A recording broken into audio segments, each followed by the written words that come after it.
Hello friends, இன்றைக்கி நம்ம சேனலில் கத்திரிக்காய் புளிக்குழம்பு செய்கிறதான் பார்க்க போகிறோம். எப்படி செய்யலான்னு பார்க்கலாம். நான் நார்மல் ஆயில் தான் சேர்த்துருக்கேன். நல்லெண்ணெய் சேர்த்தா இன்னும் நல்லாயிருக்கும். இப்போ கடாயில் ஆயில் சேர்த்தாச்சு.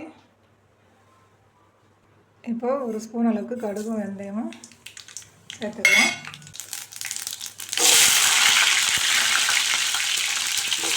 நான் 100 கிராம் அளவுக்கு சின்ன வெங்காயம் உரிச்சு வச்சுருக்கேன், அதை சேர்த்துக்கிட்டேன்.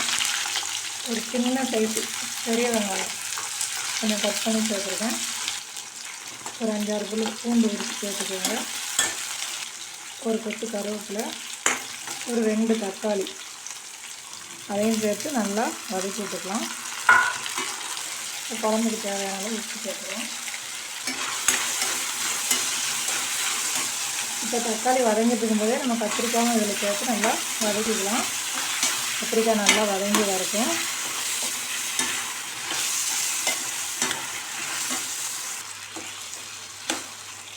இது நாட்டு கத்திரிக்காய், கொஞ்சம் நம்ம நல்லா வதக்கி விட்டுக்கணும். இல்லைன்னா புளி ஊற்றுனதுக்கப்புறம் நெரிச்சுன்னு இருக்கும்.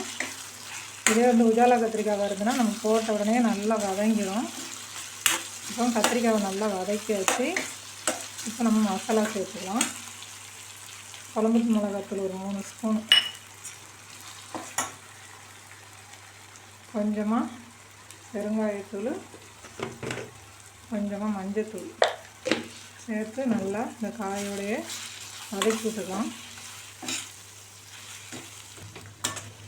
இது மாதிரி வதக்கி செய்யும்போது நல்லா பச்சை வாசனை இல்லாமல் குழம்பு சீக்கிரமாகவே காஞ்சிடும். இப்போ ஒரு சின்ன லெமன் சைஸ் புளி கரைச்சி வச்சுருக்கேன், அதை சேர்த்துக்கலாம். நான் தேங்காய் சேர்க்கறதுனால எல்லா குழம்புக்குமே தேங்காய் சேர்ப்பேன். உங்களுக்கு தேங்காய் வேணாங்கன்னா இப்படியே கொதிக்க வச்சு எண்ணெய் பிரிஞ்சோன்னா இறக்கிக்கோங்க. நான் தேங்காய் கொஞ்சம் முத்தினதாக இருந்தனால பால் எடுத்து வச்சுருக்கேன், அதை சேர்த்துக்கிட்டேன். இப்போ நம்ம நல்லா கலந்துட்டு உப்பெல்லாம் செக் பண்ணி கொதிக்க விட்டுறலாம், நல்லா எண்ணெய் பிரிகிற அளவுக்கு. அதுக்கப்புறமா குழம்பு எண்ணெய் பிரிஞ்சோன்னா இறக்கிடலாம். பாருங்கள், நம்மளுடைய கத்திரிக்காய் குழம்பு எவ்வளோ சூப்பராக நல்லா எண்ணெய் தலைன்னு காயெல்லாம் நல்லா வெந்து எப்படி நல்லா ரெடியாக இருக்குன்னு பாருங்கள். செம்ம டேஸ்ட்டாக இருக்கும். இந்த மெத்தடில் செஞ்சிங்கன்னா ஊரில் நெய் மாதிரி இருக்குது இந்த கத்திரிக்காய் குழம்பு அப்படின்னு சொல்லுவாங்க கிராமத்தில். அந்தளவுக்கு நாட்டம் இருக்கும் இந்த கத்திரிக்காய் புளி குழம்பு. நீங்களும் இது மாதிரி செய்து பார்த்துட்டு எப்படி இருக்குன்னு கமெண்ட் பண்ணுங்கள். வீடியோ பிடிச்சிருந்தா லைக் பண்ணுங்கள், உங்கள் ஃப்ரெண்ட்ஸோட ஷேர் பண்ணுங்கள். நம்ம சேனலுக்கு ஆதரவு கொடுங்க.